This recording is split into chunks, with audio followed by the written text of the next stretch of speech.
Fourth grade class picture. Yeah. My mother tries to be supportive.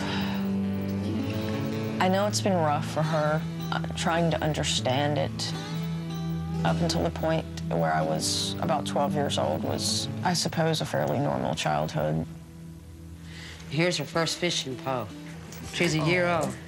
She wanted a fishing pole for her birthday. I was very much a tomboy growing up. I loved going fishing with my father, but I also loved helping my mother around the house. Well, over the years, I saw my parents growing apart, and my mother started telling me more of what was going on between them, what some of their arguments were about. Growing up, I saw my father's anger, and I heard more than I saw. After the divorce, I isolated myself from just about everyone, including my parents. And I kind of had to grow up a little faster than I would have preferred.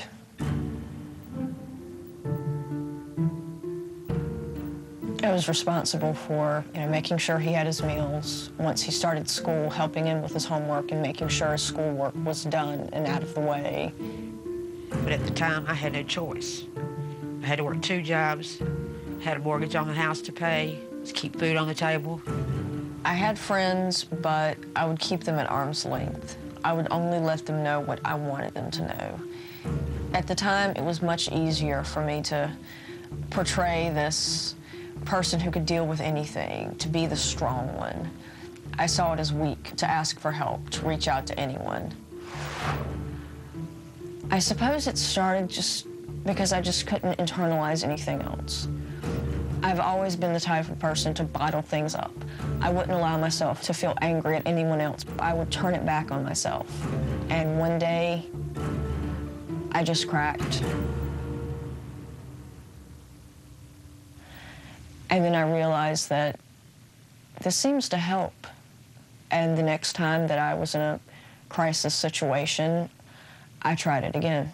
And it stuck. It dug its claws in, and it dug its claws in deep.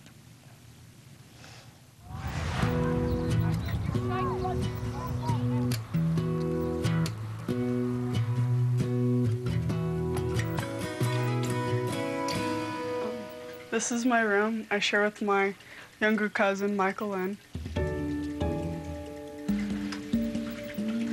I do keep blades hidden in a mint case.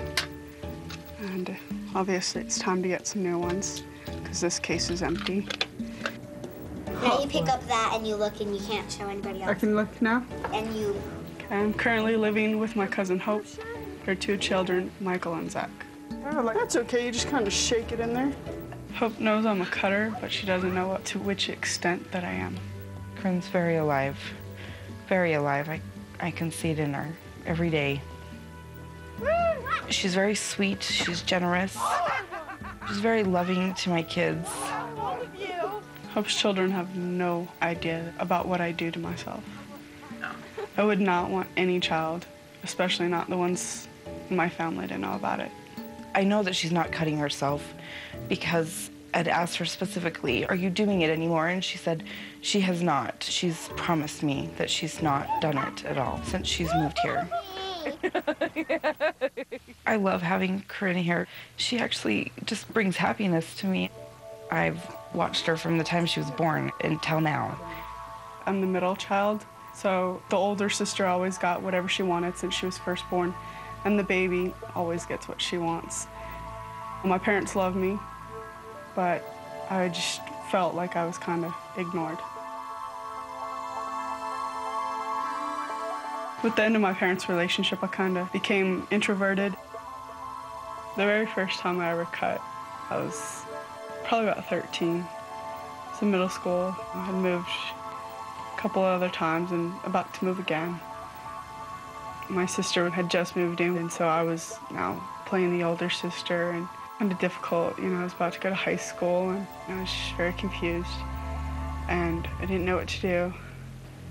And I just had this kind of like switch go off in my head. Oh, there's a metal nail file in the bathroom. Why don't you just go stab yourself? And I went to my bathroom, and I and I stabbed myself.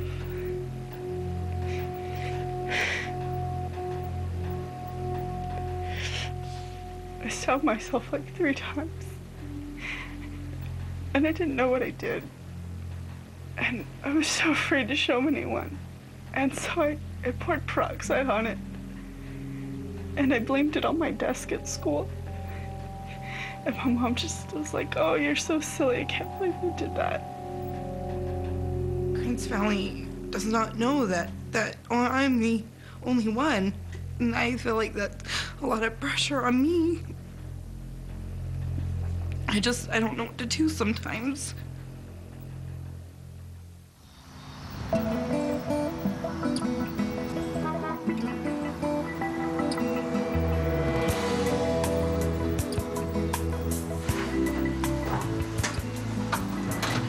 Hey, girls. You need to get your church clothes on. My childhood wasn't ideal. My parents weren't happily married. They would argue a lot. I grew up in fear because I didn't want my parents to get divorced. Then we didn't look good on the outside because we would have a broken home. I have an older brother and a younger sister, but I also have a twin sister. So I'm not the oldest, I'm not the youngest. I'm kind of like nowhere. We didn't show love to each other. We didn't communicate. We didn't express our emotions. And if we were punished for anything and sent to our room, especially me, because I was labeled oversensitive, I wasn't allowed to cry. I was told specifically, don't cry when you go up there. The longer you cry, the longer you'll be up there. I was in my mid-20s when they got divorced. I had been married a year and a half. Emotionally, she hasn't really developed because of some of the things from her past. My dad, during a time, was an alcoholic. He abused drugs. She's also having to deal with all this past pain that she never really dealt with back then. And it's coming out so quickly that it hurts internally, and she's having to hurt herself to get away from that. I learned how to hide my feelings just like my dad did. And instead of turning to drugs or alcohol, I turned to cutting.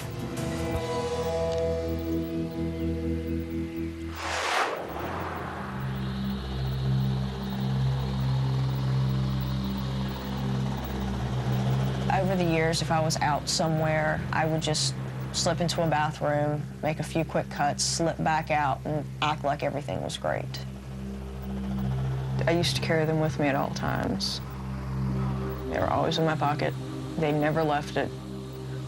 There were times to where I could get my brother busy playing with his toys or watching a movie to where I could just slink off to a corner to make a couple of quick cuts. There are times where I see it as I'm punishing myself. There are other times in which I feel very manic. My mind feels like it's in chaos, that I just need it to calm down. So I'll cut and enter a state of numbness. There are times that I feel like I'm stuck in a dream, that I can't feel anything, that nothing's real. Cutting myself would escape from states of numbness. I hit a point after a few years that I decided it wasn't worth lying about. It put forth too much of my own energy to come up with cover stories. It was too hard to remember what the last 2 lies I had told to one person to make sure that I didn't repeat the same thing to them.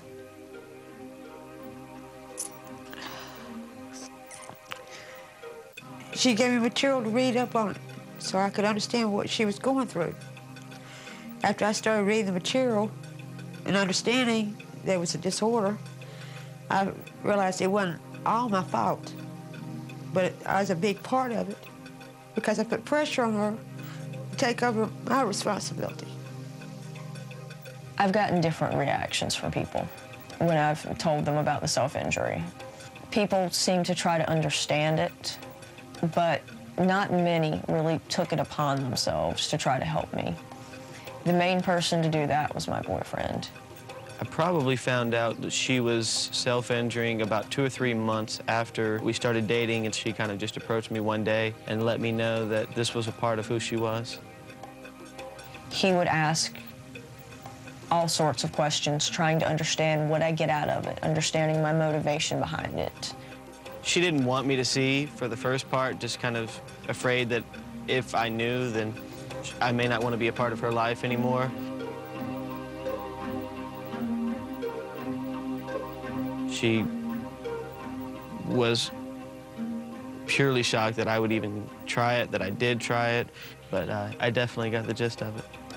Whenever you just had so much frustration, and at the end of the day where you just want to strangle somebody, to be able to cut and be able to focus everything into one painful experience that you can deal with, it's all focused into the edge of that blade.